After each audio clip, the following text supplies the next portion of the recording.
Good morning and welcome to the Business Advisory Show. Heather Smith, how are you today? Good, thank you. Thank you for having me on the show, John. Oh, you're very welcome. Thank you for coming on. I have some pretty typical questions we tend to ask to kick us off before opening the floor and encouraging you to share a bit more that you might think is appropriate as well.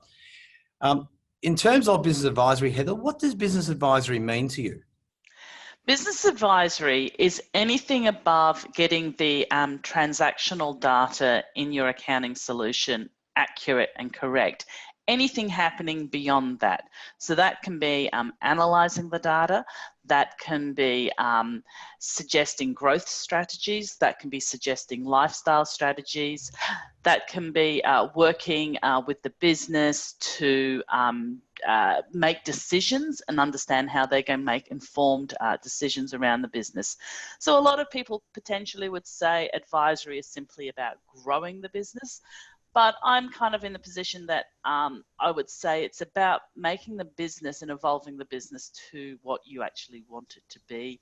And the advisory part of that helps you tell the stories behind the numbers and ensures that the framework for surfacing that information is the best it possibly can be, so that the business owner themselves can actually read the story and make decisions from that story. Fantastic. Thanks for that. I love how holistic you've summarised this whole topic. One of the things I'm finding is that it's becoming to the traditional, particularly to the accounting profession, and I'm not talking about the early adopters that are ahead of the bell curve. I'm talking about the middle and late adopters and those struggling to adopt it all, being quite confused and quite overwhelmed with the concept of business advisory. And I think, as you rightfully term it, it's kind of everything that delivers value beyond the fundamentals, isn't it? And Yeah. access.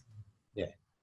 Absolutely, and that can be really, it can be as simple as helping them develop a cash flow forecast. It can be helping them put in strategies and follow up on accounts receivable, through to deciding whether bank loans are needed or whether purchases need to happen, capital purchases need to happen to grow the business, and developing strategies about where the business is going for the next 5 years. Yeah, I really love that. And I think that perhaps that's the opportunity to better value the value of business advice from the accountancy profession at large, including bookkeeping, because the biggest issue we often have is that the accountant or the bookkeeper or both are running around furiously to crunch all the numbers and get some very up-to-date financials simply for a car loan or an upgrade of the company car or something, or a house refinance or something like that. And in fact, that's incredibly valuable work, because if they didn't do that, the customer would not get their own personal objective being realised. In terms of your company I know is a bit, I'd almost call you a unicorn in many ways, Heather. You do so many things. So when I ask you, I know it's a pretty open-ended question when I say, what does your company do, and how does this help business advisors? So my practice for the last decade has helped small businesses create the framework around their accounting systems, so they can surface data that they can use in informed data-driven decisions.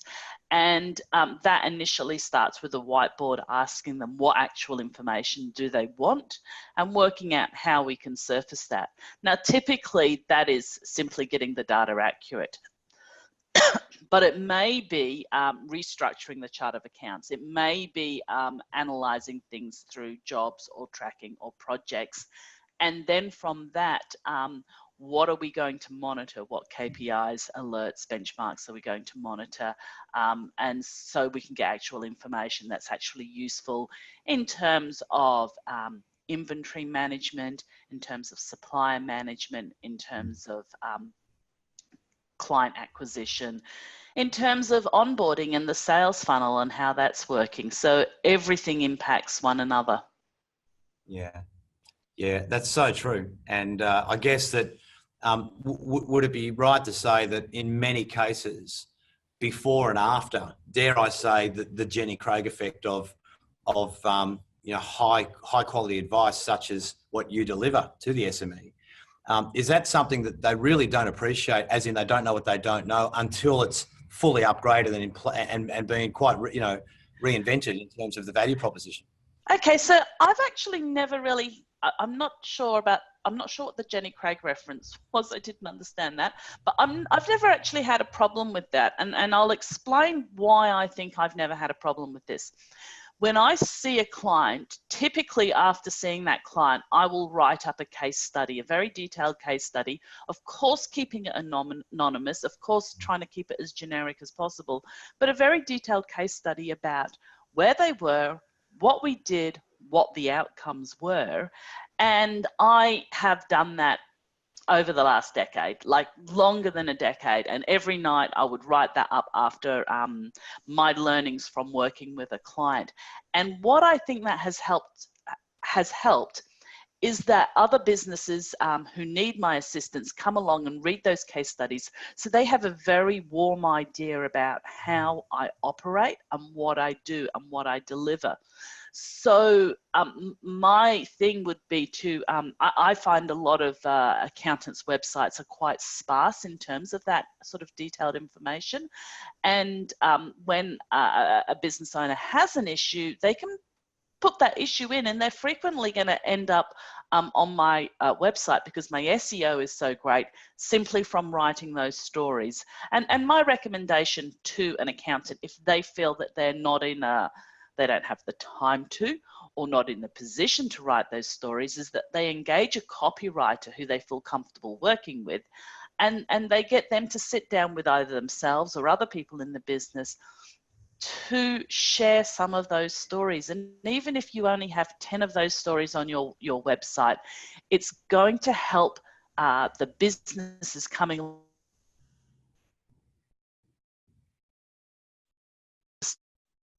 understand what you before. We have a massive franchise and we want you to come in and sign our chart of accounts. And that's exactly the type of work that I would like to do with them. And if I just had the generic accountant's website, they would never understand I could offer that sort of service to them, or even understand what the benefits of actually doing that is for them. Yeah, that's fabulous, and such a great example of why, as you say, people find you so easily. You're very active, but what a great example. But what that's an understatement to say you're very active. But anyway, in terms of your content creation, I'm consistent. I'm just consistent. I just do the same thing over again. When I learn something, I write about it to share it with other people, and hopefully, maybe accountants will learn from that. But it's the small business owners. But also, to add to that, I try and make myself seem really comfortable and approachable and easy to ask those questions of. So many times, someone will come to me who actually has a tax accountant, and they'll sit with me and say, I'm scared of my tax accountant. I want to talk to you about this. Really? Yeah. Oh, many times, many times. Yeah. So. And is that atypical compliance-based tax accountant where traditionally maybe they've never really invested in mastering their systemization and tech, so as a result, they're not overly friendly in terms of, it's the shortest answer possible without thinking about, can the customer really interpret that? I think there's a lot of talk at the moment in the accounting industry about empathy, about emotional intelligence, about sitting in front of the customer and explaining it. And what I would say to all accountants is take some extra time, even if it is one more sentence to explain what you're trying to explain. And I would say more than one sentence, but I'm just trying to push them out a little bit further to actually sit in front of them. And hopefully what we're seeing with the adoption of technology and the adoption of automation is that the accountant who is extremely knowledgeable, who is extremely insightful, and who has the full capabilities of helping a business. I have no doubt that any qualified accountant has those abilities. If they simply sit in front of the business owner and have a conversation with them, it will be immensely helpful, and allow them to ask questions and be in a position to answer them. And it may not be, I frequently say to, when I give my talks, I say, I work with lots and lots of editors. I've written lots of books. I've worked with over 30 editors, and these people have gifted me with the ability to improve the way I phrase words, phrase sentences. And I say to people, listen to the way I explain something and mirror it or mimic it, or go and look at the books that I've written, or look at other very well explained books, and use that terminology to explain, because it's not the small business owner. You don't want to confuse them because you use the word, oh, it's gone to the suspense account, and they're like, you're holding me in suspense. I don't understand what that means. Like and just that sort of that really basic thing that you've used one term and you've completely lost them on what you mean there. So try and break it down. And there's a really good saying on the internet: explain it to me like I'm 5. And that's not about being patronizing. That's break it down and talk to someone as if they are young but intelligent.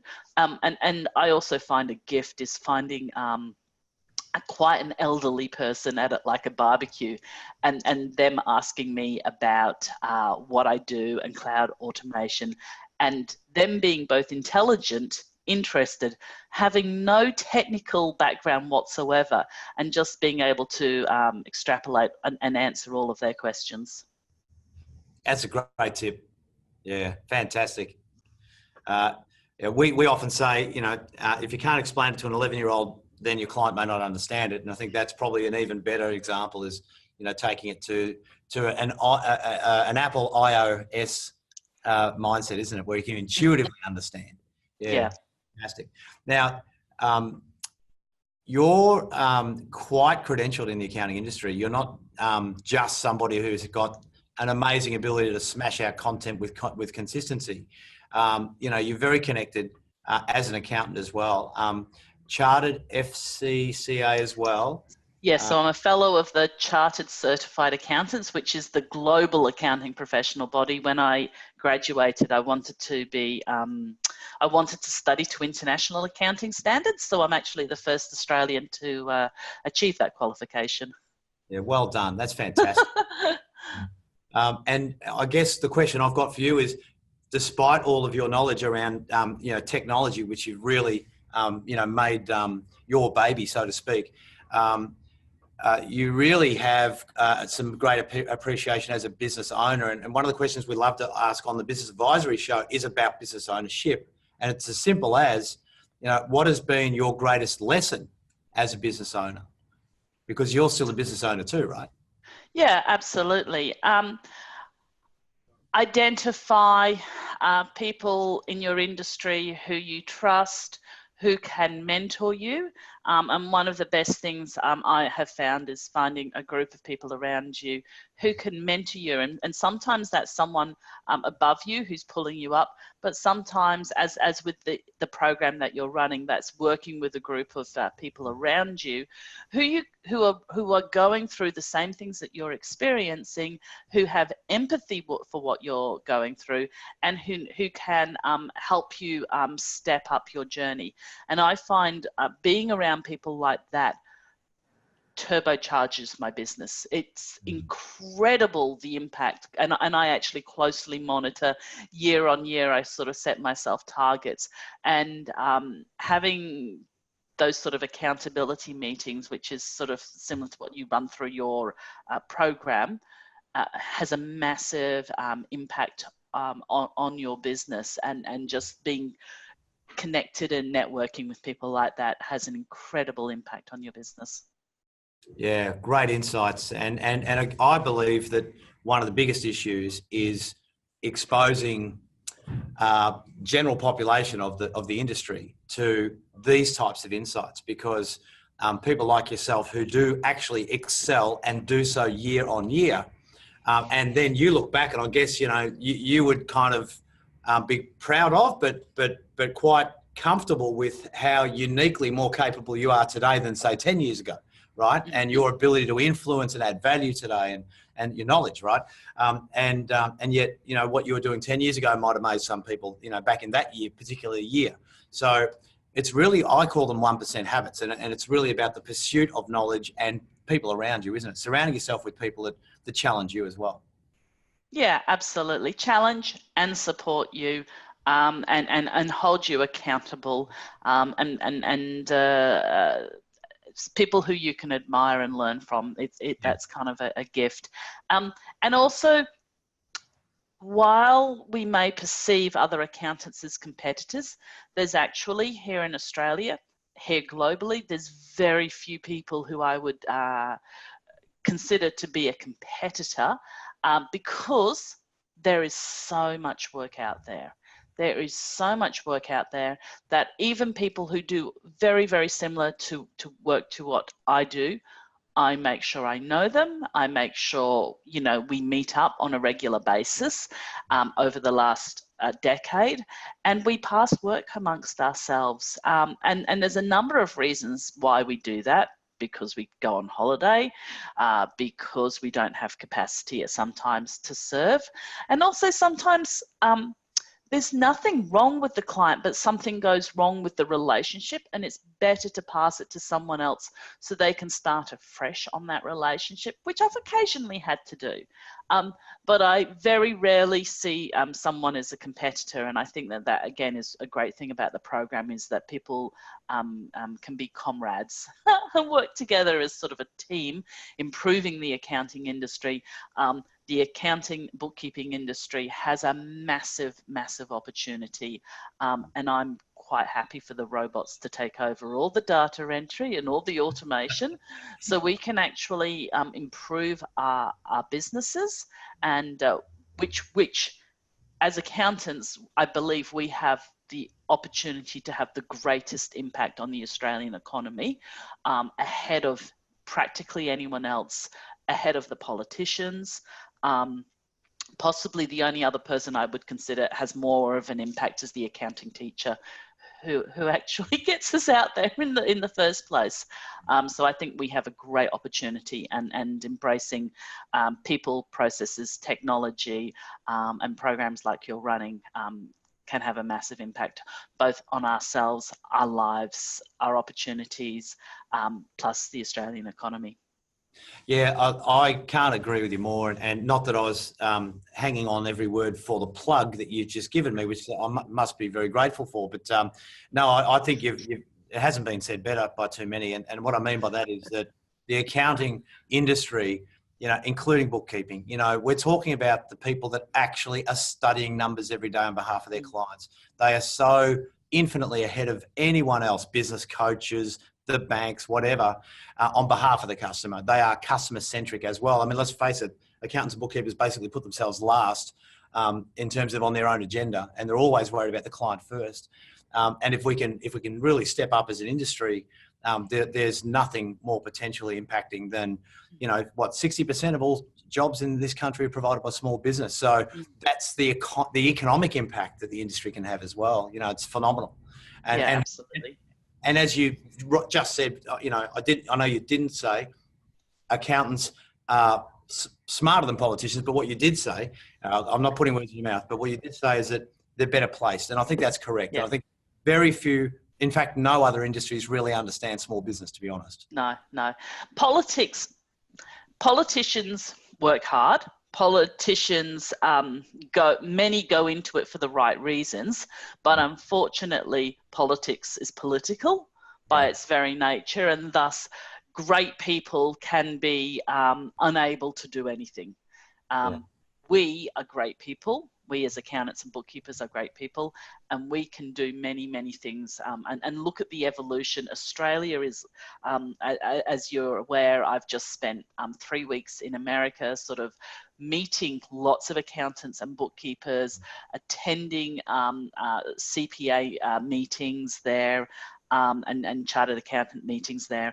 And Australia is just leading the world, and there's still so much opportunity for us. So, and in terms of, we did touch on advisory back earlier, but as accountants, once we've got this wrapped up and we understand what we're doing, we can offer education and support back to the accountants worldwide and help everyone. Hello. Absolutely. Absolutely. Well said.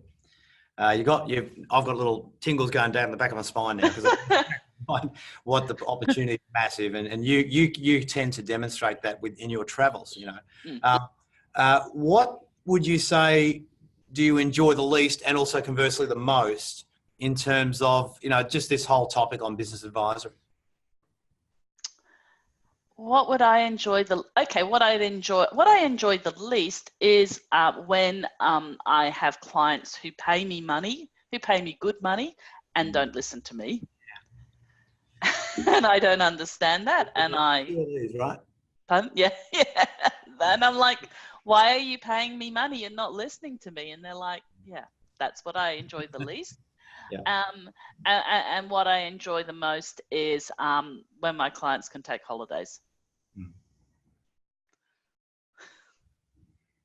So when the evidence of your work is realizing some great objectives for them. Yeah. And when you've seen, you've implemented, you've worked with them to implement some business process strategies, some technology, and they go overseas and they spend a month in Paris and they can operate their business from there. And, they haven't been on holiday for 5 years, and you're helping them with their marriage. You're helping them sleep at night. You're helping them have a happier life. You're helping them lead the life they actually want to lead. And by creating the business that they want to actually create. Now, it all sounds a bit woohoo, a bit crazy there, but you can make small changes that can impact them, and once they've got capacity, you can make bigger changes. What's great in this world is that we can connect with experts and pull them in as and where necessary, as we identify them as they're needed, and pull them in. And that's one of the things that I sort of really encourage is to connect with networks. So to connect with experts and pull them in where necessary. Yeah, fantastic. And I think that's the reality. You've experienced that. You've experienced the ROI for your clients that is that significant. And as we love to share. And I guess that's the point that many accountants have not always fully appreciated. They might have a few clients that are doing really well, but if it's by default rather than by client service design, then it's accidental on behalf of the accountant or the advisor. So they're not the one influencing that in their own mind. So their own self-esteem's not taking any credit for that as well, which is not helping them in their trajectory to become a better business advisor. So again, well said. I think that with your permission, I'll be cutting and grabbing a few of those things you've just said, Heather, and smashing them out on social media, re-quoting you as one of the reasons why, which we're not even up to yet, is this event, why people should come and hear from you at Accountants Big Day as well as, so thank you for that. That was terrific. All right. Lovely segue into the next question, of course, and that is, if you had your time over again, and I don't think there's a right or wrong answer to this, but if you did have any time over again to do anything differently, whether that was just, act more decisively, get on with your current career more, more intensely from, an earlier point in time, is there anything as a business owner, as a industry expert, if you had your time over, you'd do it differently again? Buy more Xero shares. Yeah.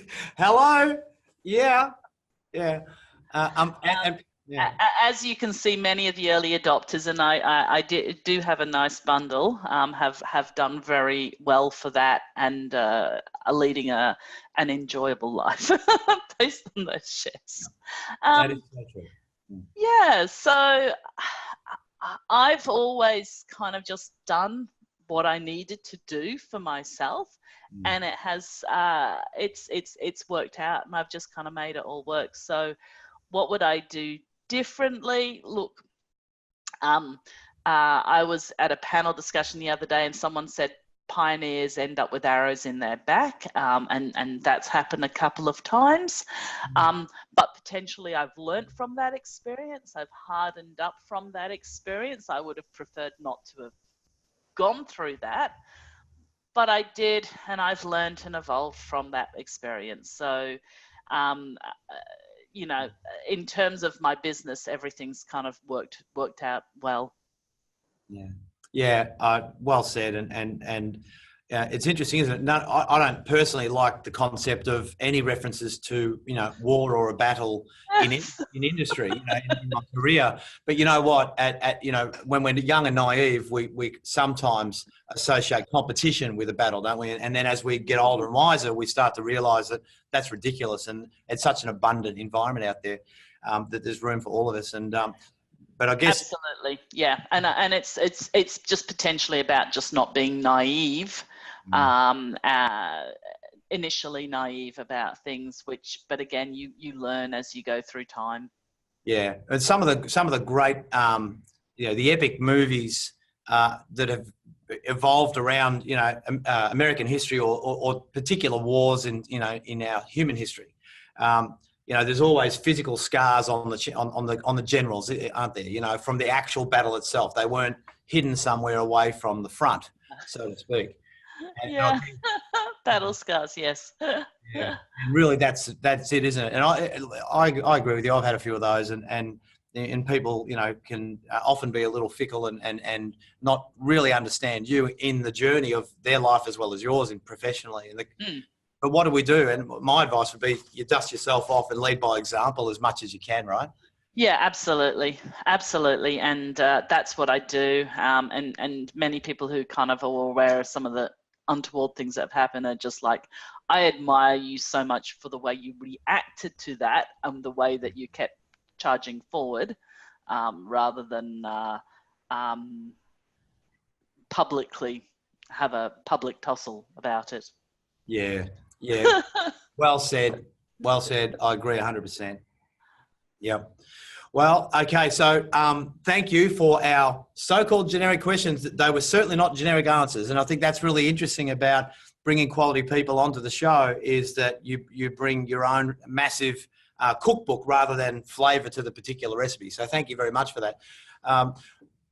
If you don't mind me asking, and this is a cheeky segue into what's coming in a few weeks' time, why were you willing to be involved for a second year running in Accountants Big Day Out? You know, you were very gracious in helping us last year, which I really appreciated. But why are you back?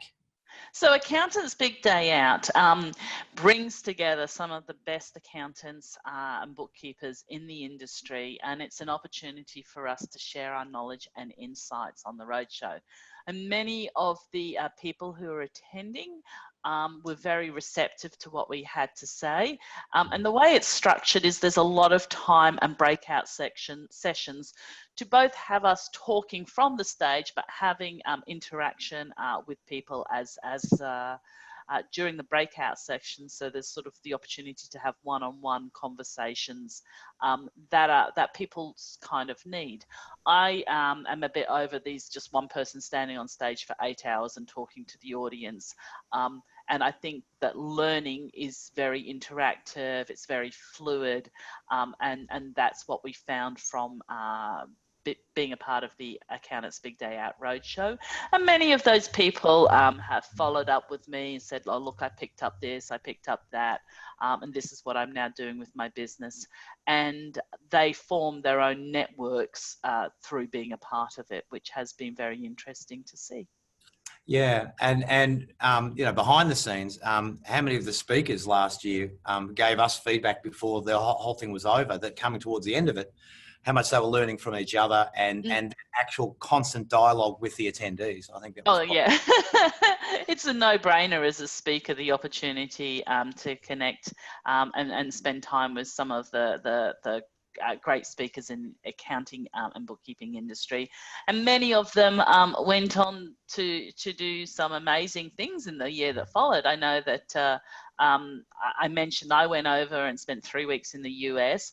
Andrew Vanderbeek, who was another leading speaker, went, and at the similar time went over to the UK and was the talk of the town in the UK, doing various speaking engagements around there. I think he even was a judge on a accountancy panel competition. Many of them have actually been speaking for the tax office, been speaking for the major accounting players. It was a really nice launch pad for many of the speakers. Yeah, absolutely. We've seen that, which has been great. And Andrew is not yet on. He'll be on soon on this show, and he has intimated that he's come up with something very special for Big Day Out this year that he tried on PKF and Deloitte's in some private chats, which blew them away, and which is interesting from the sole practitioner industry, if you like, at the big end of town. Traditionally this event's not really for the big end of town. It's really for the 1 to 3 partner type environment. And so he's excited about bringing that this year as a whole new influence as well. Absolutely. Yeah, well, you and I have got much to do behind the scenes, obviously, which we're excited about. But today I want to thank you very much for coming on the show. I've got a few things that, as you will soon know, that we have planned to get you quite active this year after very, very delicately helping us along last year. We've bought you a bigger size of shoes to wear this year, Heather. But anyway, a big day out. So I hope they fit. I'm sure they will. Thanks for your time today. It's been fantastic. Thank you for having me on the show, John. You're very welcome. Cheers.